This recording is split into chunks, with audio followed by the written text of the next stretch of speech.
I am an orientation and mobility specialist. I'm a lawyer. I'm a firefighter. I'm an advocate. I'm a sister. I am a mother. I'm a friend. I am me. I have bipolar disorder. Depression. On borderline personality. I'm not embarrassed. 1 out of 5 people lives with a mental health condition. We're all people, and if we talk about it, there's hope.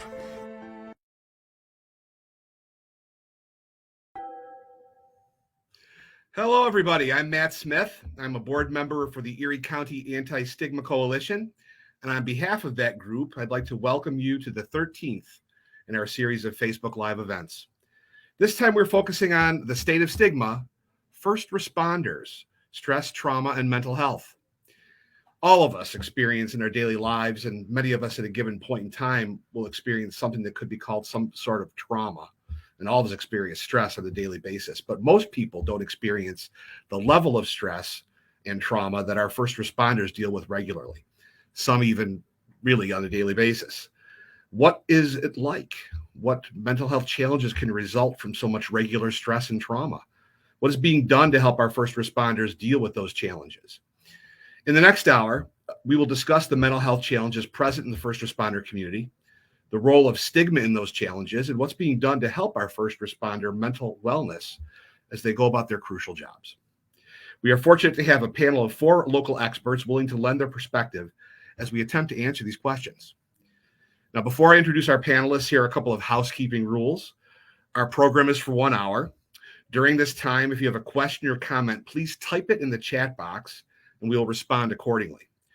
Your questions often lead to some great dialogue, so please don't be shy. Now, it gives me great pleasure to introduce our panelists. First, Sarah Bonk is the assistant to the Erie County Department of Homeland Security and Emergency Services, where she works to assist first responders of all types. She's a New York licensed state social worker with 10 years of experience in the crisis mental health system. Sarah graduated from the University of Buffalo School of Social Work program and went on to be a founding member of the police behavioral health response teams. Sarah spent her career responding to mental health crisis 911 calls with law enforcement. Thank you very much for having me. Very welcome. Thanks for joining us. Steve Biegner is the fire chaplain for Erie County Emergency Services and a pastor in the Lutheran Church in Western New York. He is passionate about the emotional, physical, and spiritual health of Western New York's professional, volunteer, and career first responders. He and his wife, Michelle, also have a counseling practice in Clarence. Welcome, Steve. Good to be here. Thanks for having me be a part of it. Glad to have you. Next up, Lieutenant Jeffrey Schmidt. He has served with the Cheektowaga Police Department since 2006. He is currently in charge of their Community Resources Unit and their Behavioral Health Team. In addition, Jeffrey has volunteered his time as a peer for the WNYLE Helpline. Welcome, Jeffrey. Thank you for having me. Great to have you. Our last panelist is Daniel Neaverth Jr.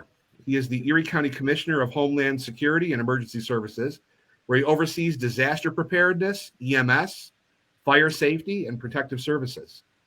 A volunteer firefighter for 30 years, Dan has served as the chief of the Hillcrest Fire Department and Orchard Park Fire District. He's an adjunct instructor for New York State Department of Homeland Security and Emergency Management. He's also the Buffalo Bills Game Day Emergency Management Coordinator. Welcome, Dan. Thanks for having me, and thanks to all of our other panelists. It should be a terrific show. Wonderful to have all of you here today for the next hour. Let's get right to it. I think I'll start with Sarah. We talk about stress all the time, but what does it really look like in terms of what stressors are present for firefighters, police? What does the average day look like for our first responders right now? Yeah, that's a great question. And I think that one of the biggest things that we don't often talk about when we talk about stigma is the stress that we all experience on a day-to-day basis, then compounded with the stress that first responders experience. So whether that's the stress of not knowing when that first call is going to come out or what type of scene you're going to respond to. But there's a different type of stress that we notice first responders experiencing to now, which is the stress in the aftermath of an event as well. What does that recovery period look like? Because there's a lot of experience in terms of the aftermath of their day-to-day routine, right? First responders are great. They have great coping skills, very adaptive in terms of compartmentalization and the ability to be resilient.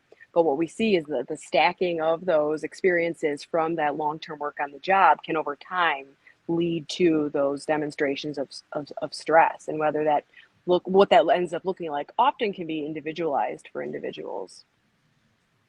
Yeah, I imagine there's just the general workaday that any other job would have, but then of course, when the stakes are as high as they are, I imagine it might be even more stressful and more difficult. Yeah, absolutely. Appreciate that very much. Dan, anything to add to that?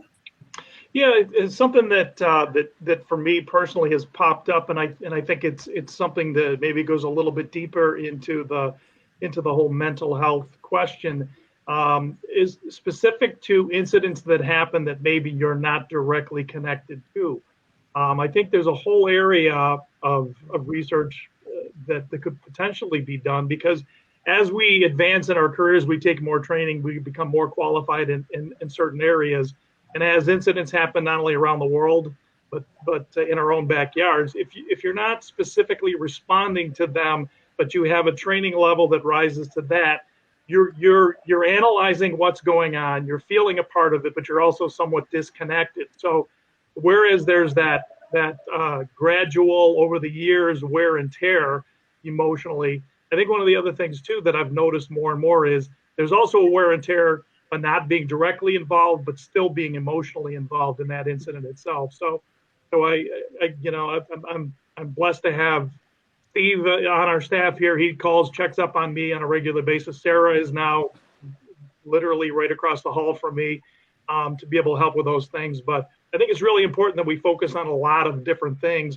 You have that initial impact from a first responder new to it, maybe that first catastrophic event, maybe that they're responding to all the way through. It's a gradual, but it's a cumulative impact, I think, that it has on folks. So you have that initial shock of a young person that's with a fire department, a police agency that you really need to focus on. But I think down the line too, as you become 10 years, 15 years, 20, or even more into the process, I think there are still impactful things that maybe aren't necessarily directly related to the call you're on. Okay. Steve, I know you're available for lots of people, and you do talk with a lot of first responders. What are some of the things that some of the first responders are coming to you with? Well, it's interesting. I think the point that Dan makes is excellent, because it's not always just the call that they came back from. It's sometimes the call from 5 years ago, or the call from 10 years ago, or in many cases 30 years ago. And those are some of the ones that maybe 30 years ago, the stigma was so strong at that point that folks didn't go and get help for. They didn't talk with a counselor. They didn't really share their feelings around what they were carrying. So they've literally been carrying some of these calls for 20 years. And so sometimes it's not the call, it's the call that reminded us of the last call. And, I always use the illustration with our responders of their backpack of calls. And when you go to one, you throw it in the backpack and you move on to the next call. And some of our departments are going out, on rough days for our volunteer professionals. They're going out 5 and 6 and 7 times a day and trying to also have a full-time job and a family. And so they don't take the time to do that. So they're carrying a lot of stress around from years of serving the community. Thanks for that. I'd like a little bit of a snapshot from Jeffrey, if I could, about the day-to-day. When a policeman comes to work, how does that day look? You've all seen TV shows, but you're actually living this.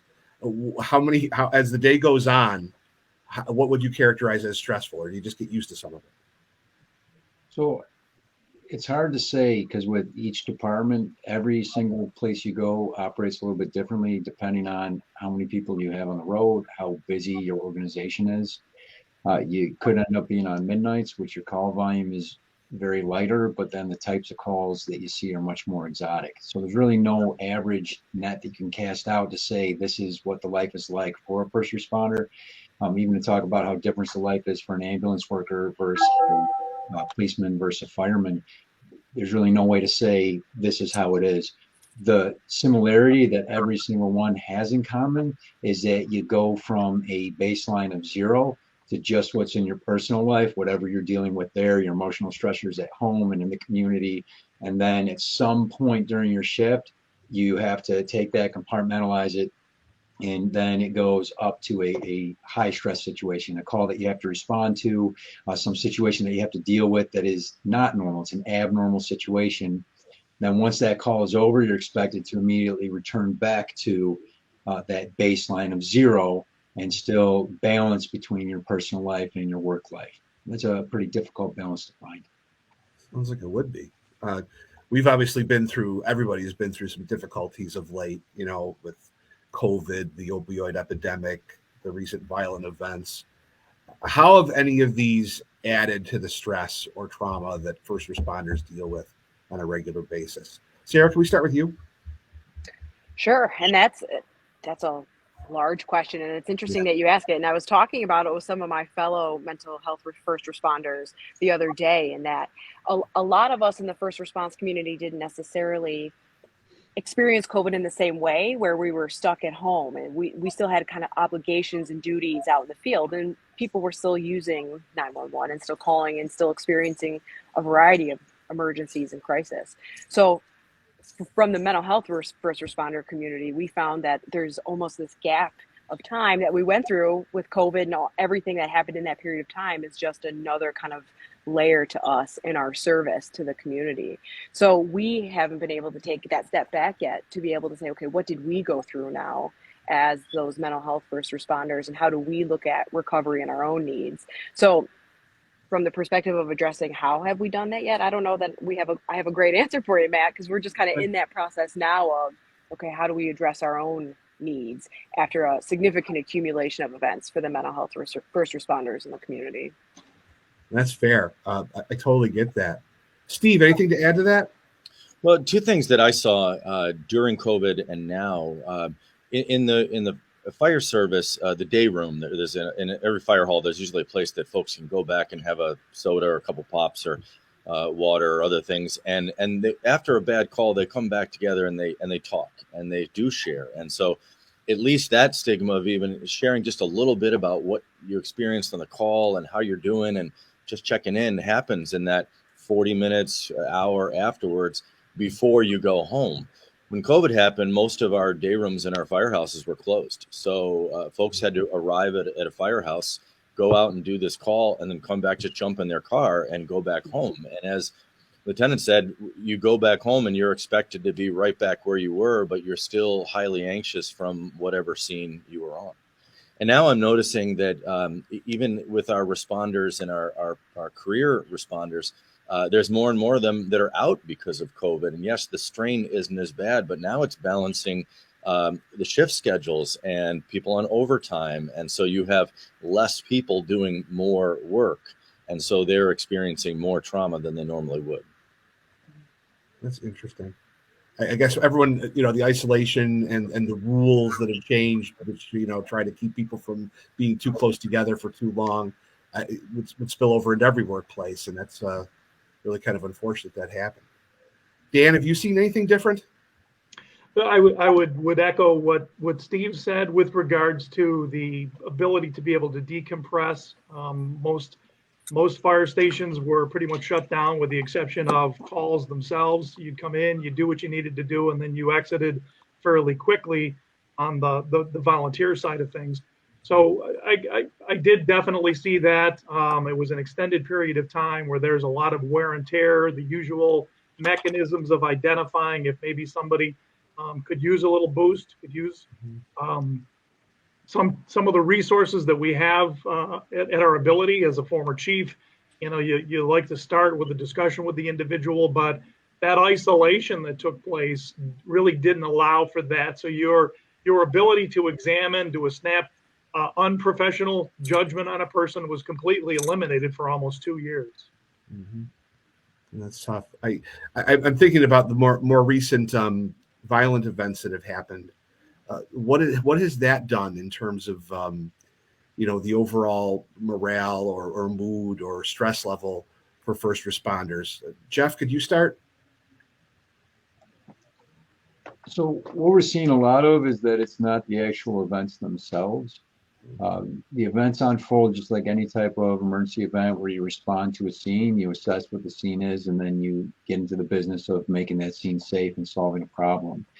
The bigger mental impact we're seeing is from the coverage of these events. It's from the perception of what's put on our officers, because when they leave here, they still listen to the radio, they still see the news that everyone else is seeing. If they're active on social media, they get bombarded by this imagery from a lot of different places that it doesn't actually always reflect the way things actually are in our communities. And it's mostly negative what they're bombarded with. And that's been the bigger problem. Okay, that makes sense. So right now, what mental health challenges are we seeing manifest themselves in this community? Sarah, would you like to start? Yeah, and I think, where do you want to start? In speaking of the community members' experience, their experience in trauma will look like one thing. For us in the mental health first response community, again, I don't say this to divert the question, but we are still providing services or trying to provide services for the community. So for us, it's really trying to balance our own heartbreak for the community with needing to be there to be able to provide any assistance for what that looks like. So it looks in us like extra stress, or maybe not getting that extra load of laundry done at home because our minds aren't always present, even when we're off the job. Maybe some of those stories we've heard or had to sit with people have come home and we're watching TV, but we're not really watching, or we're not necessarily engaged. And so when you look at the mental health first responders, how the recent trauma has impacted us, I think is going to be something that continues to be uncovered the longer that we go on past the event. No doubt. But in the present time right now, Steve, I know you're a counselor. What are we seeing in terms of people coming forward? Well, what we're seeing is there's not enough space for people in offices with counselors right now. We have a severe shortage. If you want to see your counseling business grow, have a global pandemic, because everyone's depression and anxiety, just on a general level around our whole society, increased. And so everyone from teenagers to 70-year-olds are dealing with a higher level of stress. So you clog up those patient hours, and now our first responders that are dealing more with critical incident stress don't have the ability to go and find those trusted folks. We also in the Western New York area are blessed with a lot of resources for mental health that are built into the county services and our other debriefing teams. But we do have a shortage of folks that understand the first responder culture. And it is a different culture than working at a bank or working in a school. And so the level of stress that they're dealing with on a daily basis, the sarcasm, all of the things that come with that group of people is a little bit different than your normal human beings. We say we're wired differently, and on some levels that's needed and necessary for the work that's being done. But it's also harder to decompress and process some of the tough stuff that they need to work through.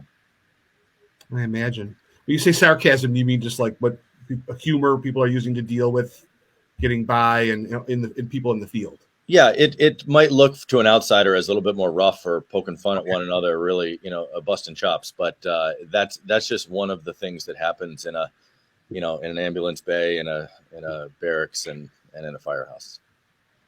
I wonder about often about some of the negative public feelings about law enforcement specifically, and about this right now, and how is that weighing on our first responder community when that sort of stuff peaks and that sort of stuff shows up? Jeff, you care to comment on that? Yeah, so it's always a tough area.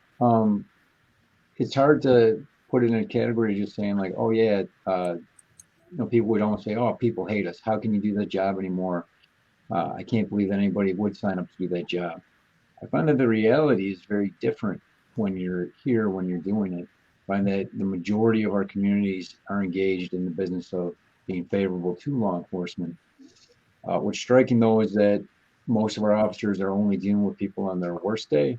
And when people are having their worst day, those types of feelings are not the ones that come over. So when you are dealing with people constantly in these stressful situations and their connotation of you is negative, and then you additionally have it reported to you that all people are against the police, they don't like the police, that certainly can weigh on people's minds.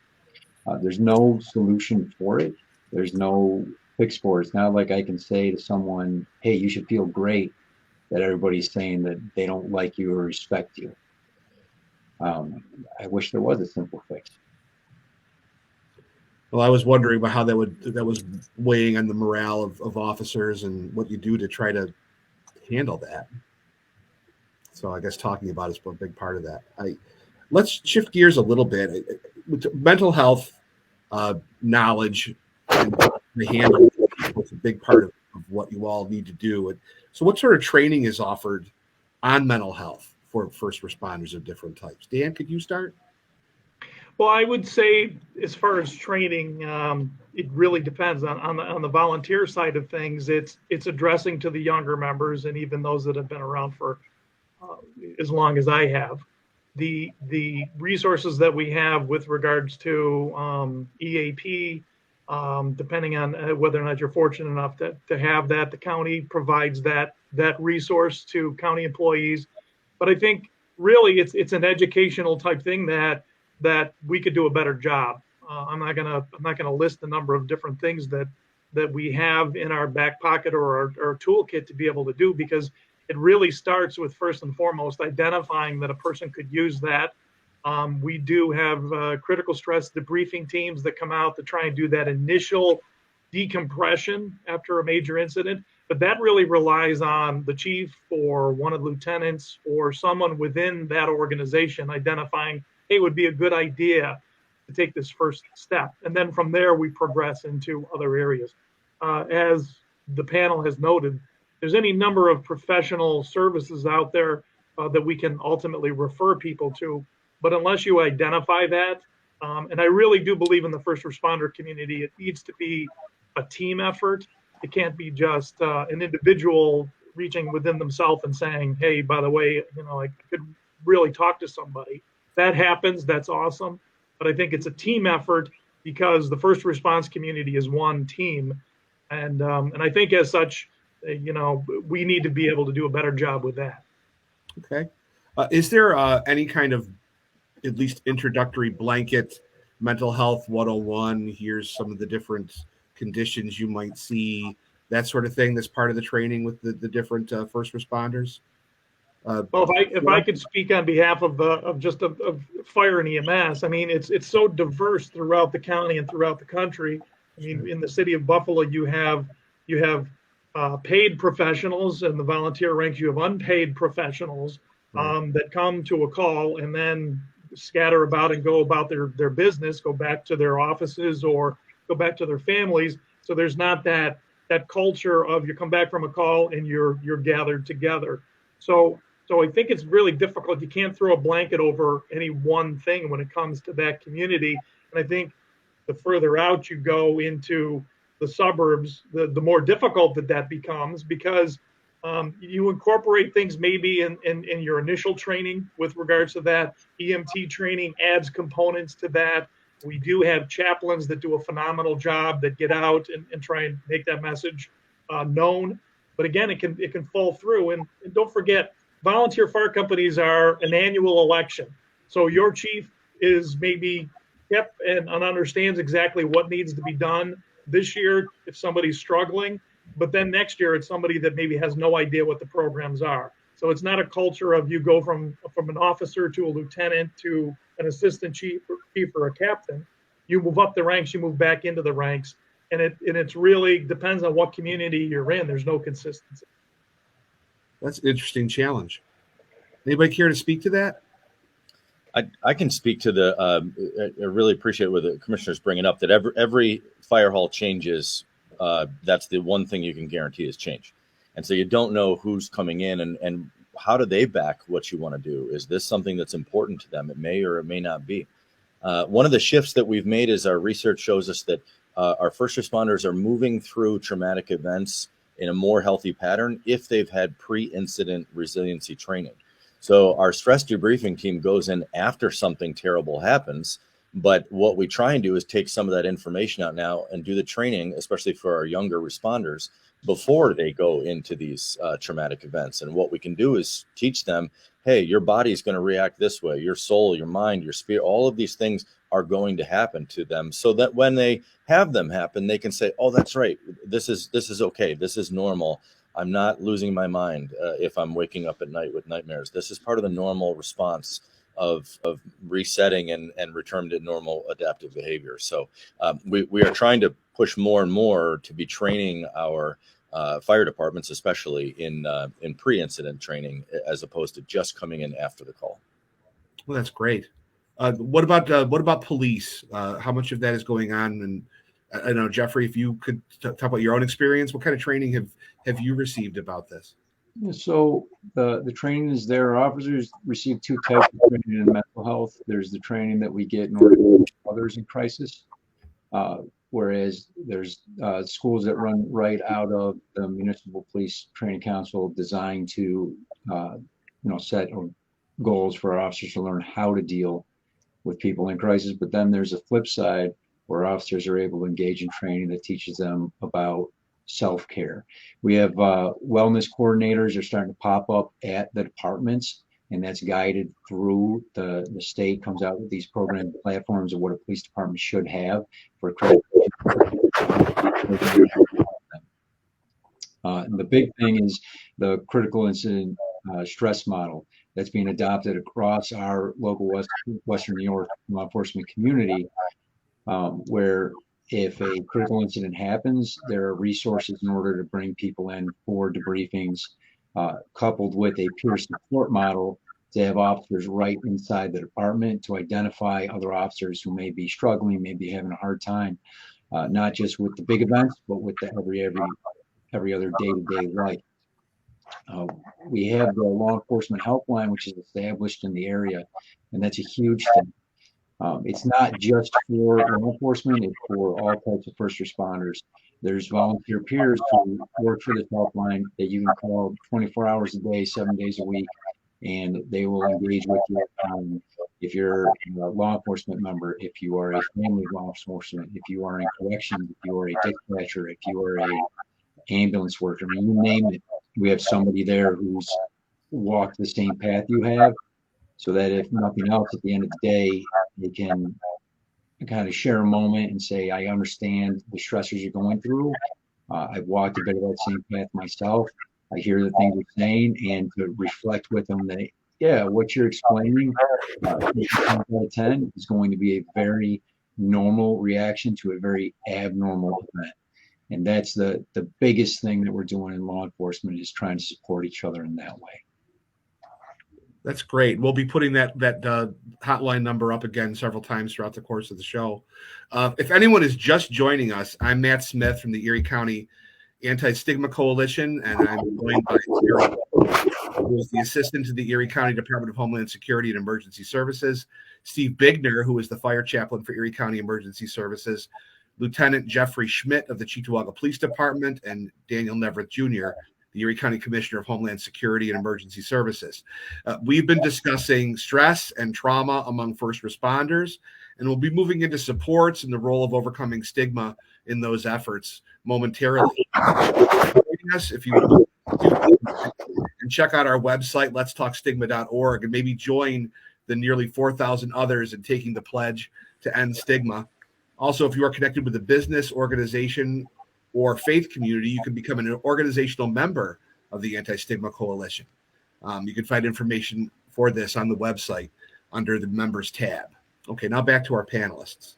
So I'm always interested in really kind of snapshots and peeks into people's lives. And we talked a little bit about this, but I would like to go a little bit deeper into when a first responder is part of a traumatic event. I know it's going to vary, but I'd like to hear from each of you. What happens? What kicks in, what supports are offered? I don't know. Sarah, do you want to go first? Sure. And I apologize for my technical issues. I'm not sure what was going on there. Just glad you're back. The first thing that happens, at least in the mental health community, is a check-in with one of our peers. Is that initial debriefing after an incident, whether we responded to it in pairs, or that means we have a kind of a check-in that's scheduled with our supervisor. Outside of that, part of our professional training and upbringing is to ensure that we're doing our due diligence to constantly manage those things, but then to make sure that we are kind of paying attuned to them within ourselves and within our mental health colleagues. And so we don't have necessarily a uniform process in terms of debriefing or, a structured interview that will have clinicians come in, but it's a very informal process at this point. But there's always room to reevaluate. And in fact, as we talk about these conversations, and especially as we address the stigma within our own community, within the mental health community, making sure that we get our needs addressed as well, we really want to look at what policies and process can we put in place to ensure that we are addressing the needs of our mental health first responders after they respond to an incident. So I know that, I think, Steve, you brought up the room that people would go into afterwards toward the end of their shift. So again, please take us through that. So what that they return back to the firehouse and there's an opportunity to talk to each other, or is it a formal thing or what? Well, it could be both, depending on the nature of the incident. Chaplains across, we have 4 active chaplains across Erie County. We know what calls that are important for us to be on scene for: fire, loss of life, children involved, entrapment. And we can also tell you can tell over the radio already from the voice of the incident commander. And if their level of stress is going up on the radio, that those are good ones to be at. So some of that really starts on scene, to be able to at least take a look at the baseline of our responders and check in to see how they're doing.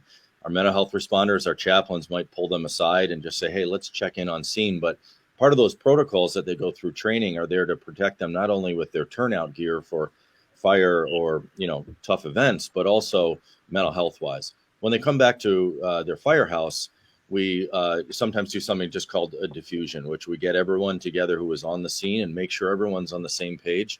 You'll have folks that are first in and saw some terrible things. You've got some folks that were there but didn't see what was happening. You've got some folks that are doing fire police and are half mile down the road.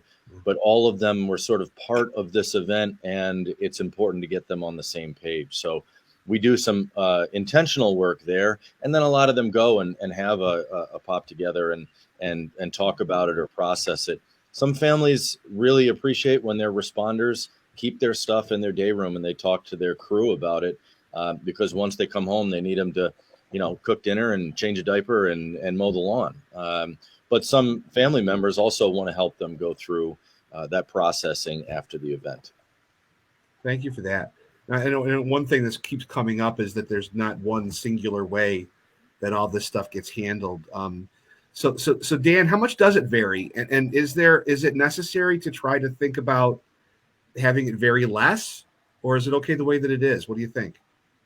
Well, I think first and foremost, you have to have the resources to be able to deal with the issue at hand. The incident itself it starts with a microprocessor that is you. So you're dealing with something, whether you're directly involved with the patient and or the incident itself. So you start there. You're dealing with your processing. As Steve said, you come back to the fire station. We'll do an after action. Sometimes it's not right away. Sometimes you let everybody just settle in for a little bit. You come back the next day. The after action, again, it's very critical, I think, that even if you're not directly involved with the incident itself, if you're a fire police person who happens to be a mile away, you're still actively a part of that incident. So then you start collectively with those that were involved in it. You then maybe have a stress debriefing after and after action, depending on what you're seeing. And then you expand that. If you're fortunate enough to have family members that want to be involved in that and helping you to unpack that suitcase, then that's really good too. And I think that expands to a lot of our families are actively involved in this process. And that then potentially pushes an untrained person into that role. Now they have some baggage of their own, so you have to be able to analyze that too. So you have to be able to take a look at these things as they progress. But it all starts with the individual, first of all, dealing with processing, because we've all, I think everybody on this call has been involved in a traumatic incident. And then what happens is, what you're trying to actually deal with that. So you're working through, but it's based on your professional skills. Have you been trained to deal with that where maybe personally it's not as traumatic versus maybe a new member of a fire station that is at their first cardiac arrest or their first childbirth or their first major accident that hasn't yet gone through that training regimen. So it's complex, and to say you could throw one blanket over it all, I think having something ultimately that we can refer people to, but also incorporating in that basic training the mental health component, similar to what law enforcement has been doing a very good job on for the last decade. You know, a couple of us have now gone into a question that I was saving for later, but we might as well talk about it now. So, family members, loved ones, what can loved ones do to really support people we care about? What are we really asking for them to do? What do you think that their best role is to help? Could we start with you, Lieutenant Schmidt?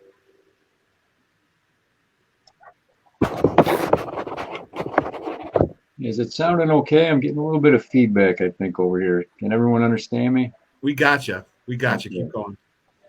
So moving into that, before we get completely off the last question, I just wanted to say that we are doing a lot better as a law enforcement community as a whole, especially in this area.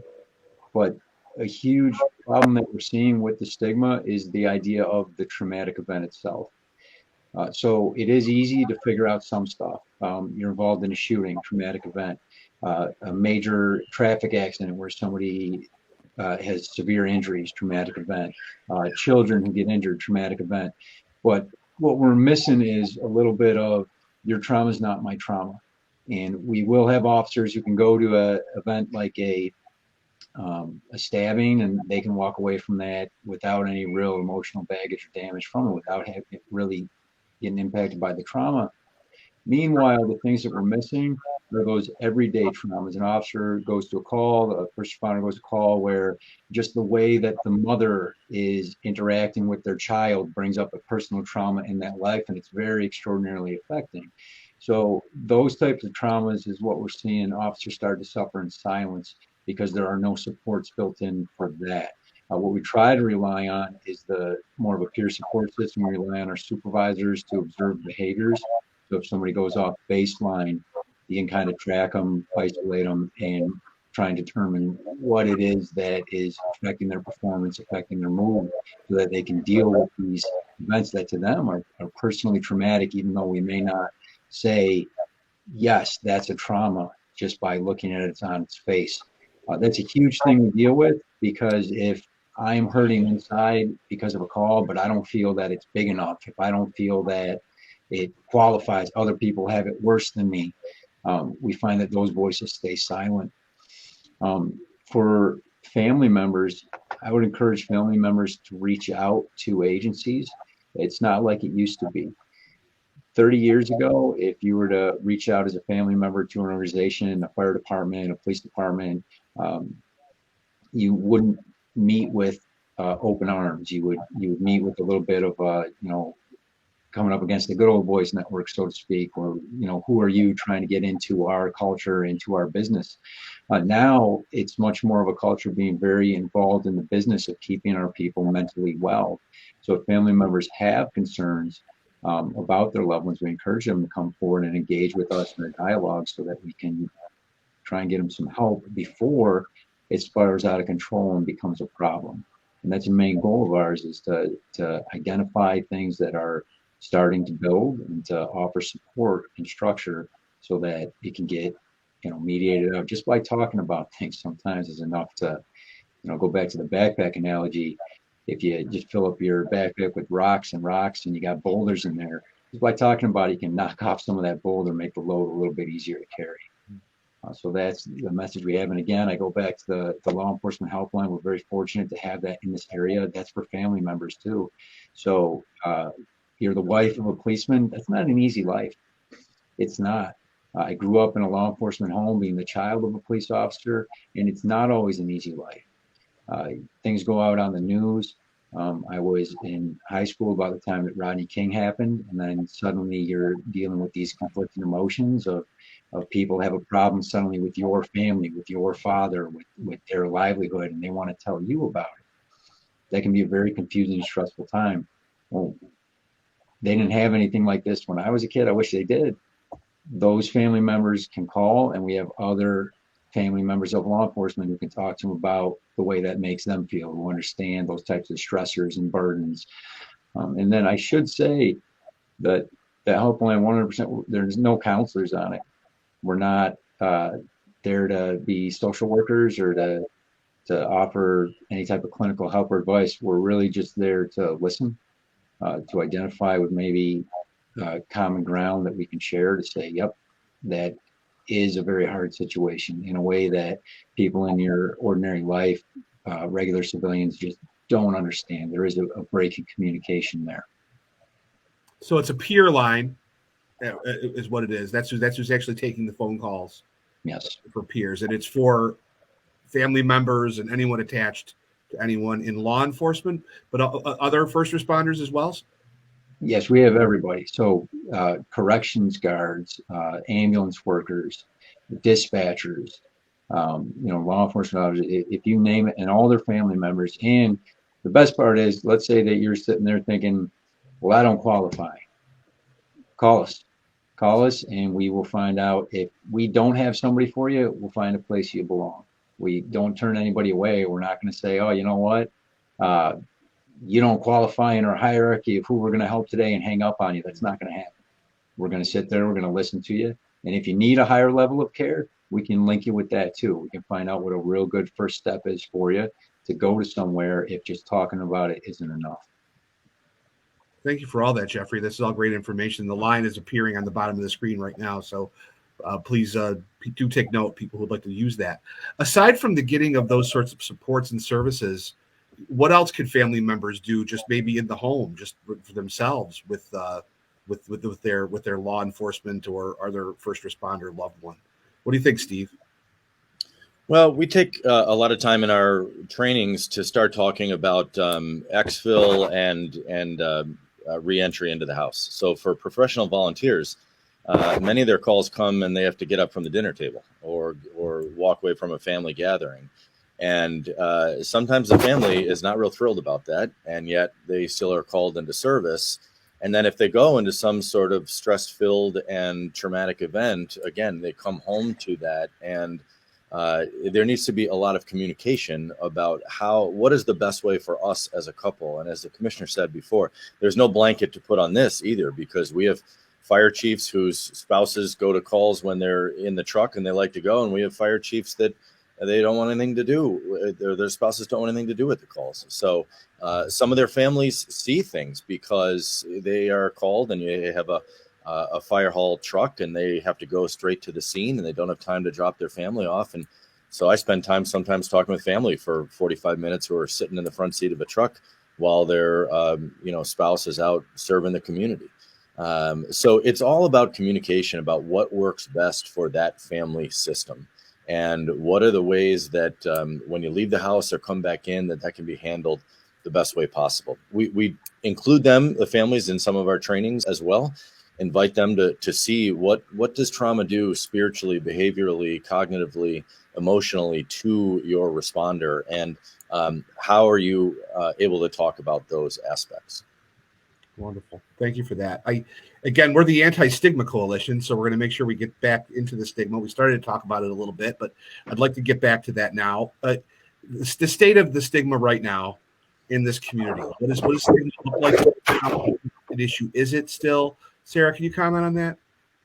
I would argue to say that stigma is very present and relevant, not only in our community, but in every community.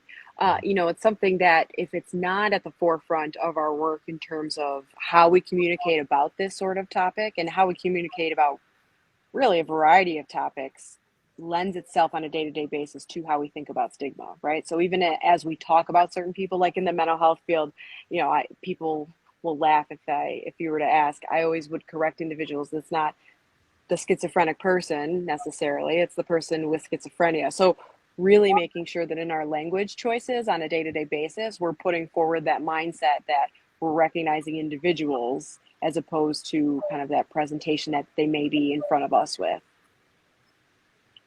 Okay, that's great. I think that obviously it is an issue with everybody, but it would seem to me that in a field where bravery, courage, duty, all these wonderful traits that every first responder must embody might also be a get in the way of seeking help. What do you think, Dan? Is that still a problem? Well, it's kind of interesting because there's a saying that we use in the fire service that the fire service is 200 years of history unimpeded by progress. But I can tell you that is anything but the truth. But it does take time to evolve. It does take time to get into the things that you need to get into, to unwrap and to advance a project that truly not only impacts the lives of your members, but this whole mental health issue here also reflects very, very heavily, in my opinion, on the ability to be able to retain firefighters. There's the recruitment aspect of it, but there's the retention. And I think there's a whole lot of disqualifying of individuals that say this isn't for me properly because their issues aren't addressed properly when they're actually confronted with something that can cause some mental health issues or the stigma there. So I'd use quickly as an example, you still have some old timer firefighters out there that question why you wear an air pack when you go into a building. It's taken decades for us to understand the consequences of smoke inhalation and the products that we potentially inhale when we go in there, and the residuals of the higher incidence of cancer as a result of that. So we've moved those programs to the forefront. They've been funded. We're making great strides on that. We're starting to inch forward on the mental health side of things, but I think there does need to be a more consistent program out there. And I think that does start, as the lieutenant said, with training, with that basic training. That should probably be one of the first things that a firefighter or an EMT is exposed to, regardless of whether they happen to be Buffalo Fire Department or the Orchard Park Fire District. So I think we need to pay attention to that because that adds to the longevity of those individuals. So the stigma, yes, is still there, but I don't think it's as strong, the stigma, as it is maybe a little bit of confusion as to what's the next step. So obviously we have made some progress, and there is some attitudinal kind of changes that have been going on since for a while, maybe. So compared to 10 years ago, where would you put it, and what has been done that really we could be thankful for that has caused this? Sarah, what do you think? Yeah, I'm glad you asked because I was thinking about it. I think that there has been a steady step towards advancement, especially in the reducing stigma and becoming more culturally acceptable to talk about some of these things, even in small scales, whether it's some anti-stigma campaigns through, media marketing or like the back of bus campaigns, that sort of thing, but also in how we talk about it in settings. We found that law enforcement's been gracious to accept mental health professionals into their setting and kind of into their house, if you will. And through that acceptance, a little bit of our language and our insights of mental health and our way of looking at things and kind of making sure we're keeping that stigma in check has seeped into some of these other emergency services. So I think, from my perspective, there's been significant advancements in first response and in the world of first responders in their willingness to address stigma and talk about it and really kind of come forward and share personal stories. So there's certainly work to be done, but the stepstones and the foundation has been set. Okay, great. Jeff, would you agree? Would you, in your experience in law enforcement, are you seeing a shift? So overall, especially being around law enforcement my whole life, I could tell you that the overall acceptance of mental health is vastly better than it was even 10 years ago. The biggest problem we have with stigma is when someone needs that second level care. That's still tough, and that's across first responders, mainly because if you get to that point where you're having an emotional problem or mental being affected to the point where you're not able to work, it steals you of your identity. So for the police, one of the things that we have to be careful of is if you get to a point where you're not mentally able to serve the community, or we have to take away your firearm. That's a huge problem for some, so much to the point because of the way it feels, it makes them look, that it's robbing them of who they are, that they won't report, they won't self-report. Same thing goes with the fire service. If I told you if I'm a fireman and all I want to do is go out and fight fires and be active, but I have to put you on desk duty, that's hard. And it's hard for anyone to look at what they believe is their identity and say, I'm going to put this all aside to get help.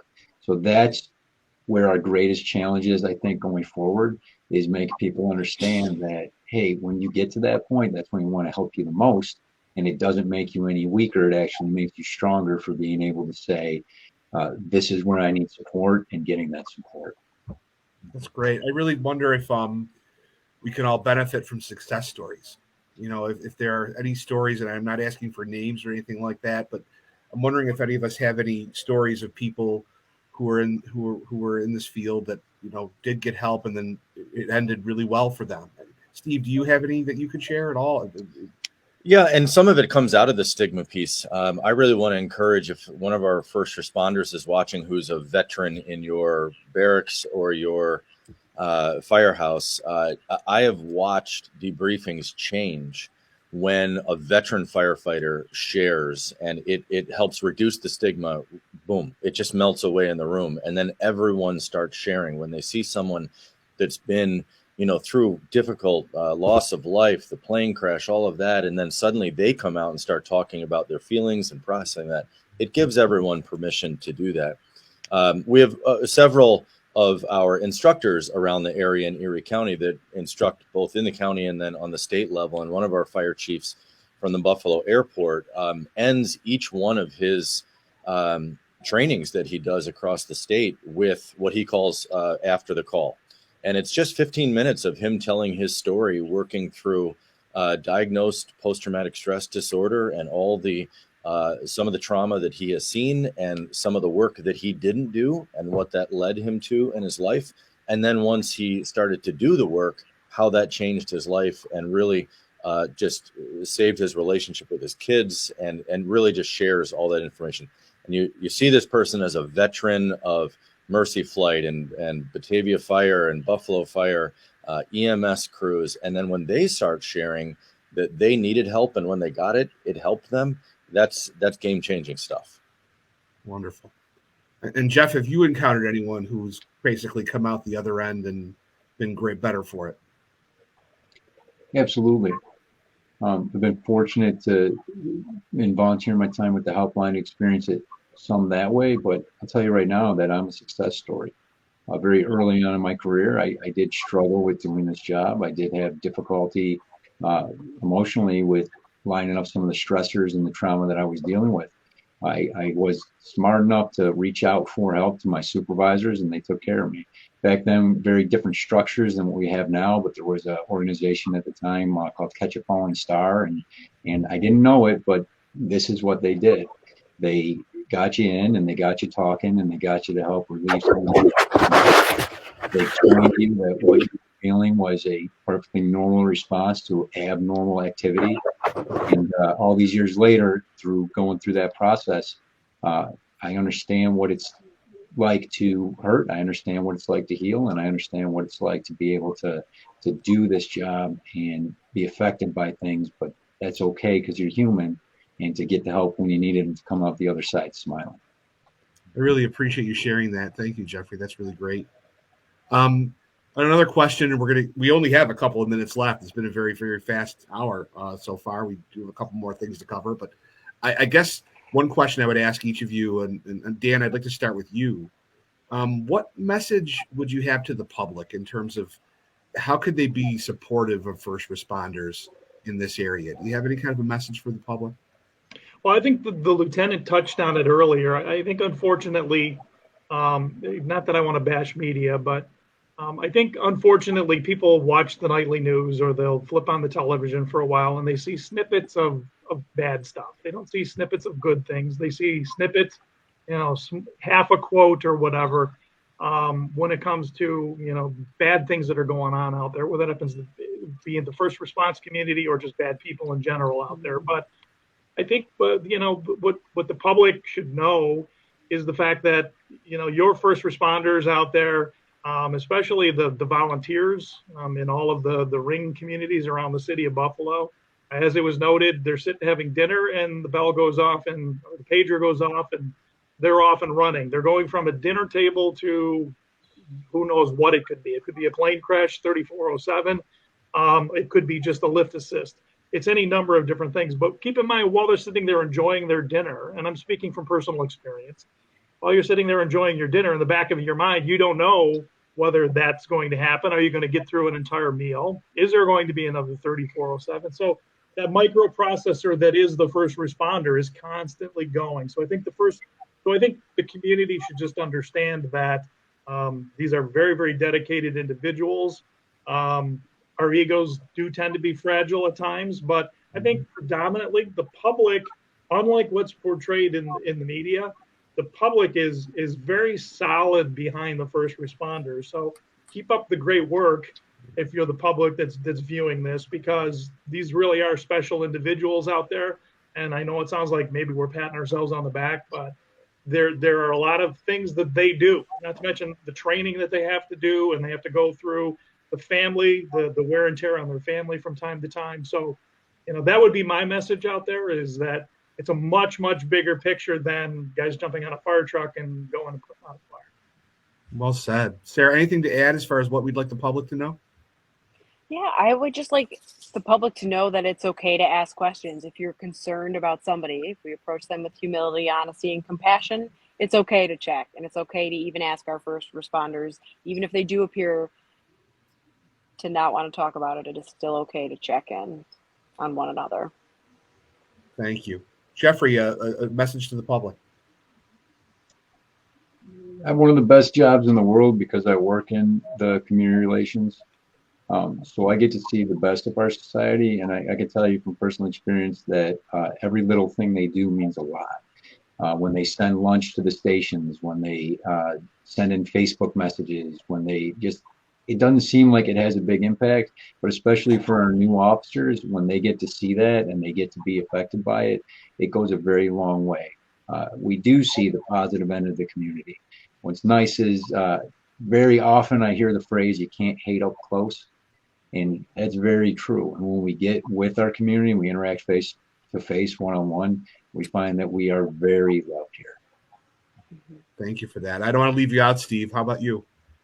Well, I guess I'm just encouraging folks recently to be responders to the responders, especially in the volunteer fire service. They're not driving, 20 minutes to go to a job. They respond in their neighborhoods. They respond to people whose homes they know. And that takes an incredible different type of toll on them, because now they're in that community all the time and potentially also working a medical situation or a fire in someone they know. So make sure that if you know someone who is a responder in your neighborhood, whether it's volunteer or career, to please just reach out to them. And like Sarah said, with compassion and grace and mercy, just say, how are you doing? Don't ask them to retell a call. Don't ask them and trigger them by asking, what was it like? What'd you see? That's not going to help them. But just let them know how they're doing. If they're tied up in a police event for a long amount of time, go take them dinner, mow their lawn, offer to take their kids out to ice cream. But to do something to support our responders, they can actually themselves be responders to our responders. Thank you. Very well said. As a reminder to our audience, we need you to take the pledge to end stigma by going to our website and going letstalkstigma.org. If your organization would like to join us in our cause, there's information on the website as well. Just click on the members tab to find out how. And together we can help make reducing stigma a reality and create an environment of support where help seeking and help giving are the norm. Once again, I'd like to thank our panelists, Sarah Bonk, Steve Biegner, Jeffrey Schmidt, and Daniel Neaverth Jr. I'd also like to thank everyone behind the scenes, Mike Telesco from Telesco Creative Group for his vision and technical support, Carol Doggett from the Mental Health Advocates of Western New York, and Karen Karaszewski from KKPR Buffalo for their support as well. We will be on a summer break in July, but look for our next Facebook Live event in August when our topic will be the state of stigma, how tragic events impact our mental health. This will be a look at anxiety, depression, and vicarious trauma. So many are experiencing the aftermath of recent tragedies, and we're all looking forward to that in August. Would any of you like to make a closing remark or anything? One more message. We got a minute. Anybody like anything to say? Dan, any closing, last parting shot? No, I think the panel pretty much covered everything, and I think Steve's wraparound and as well as Sarah's and the lieutenants was perfect. So I think we can end on a positive. I really appreciate all of you taking the time talking about this very important and compelling topic. And this will be available on our website, for the foreseeable future. So it will get everyone links so that hopefully we can spread this around and have more people see it and experience it. So grateful. Thank you very much for all the work that you do and for sharing everything that you shared today. So on behalf of the Erie County Anti-Stigma Coalition, until next time, I'm Matt Smith. Stand up to stigma and good luck on your wellness journey. Thank you very much. Thanks, everybody.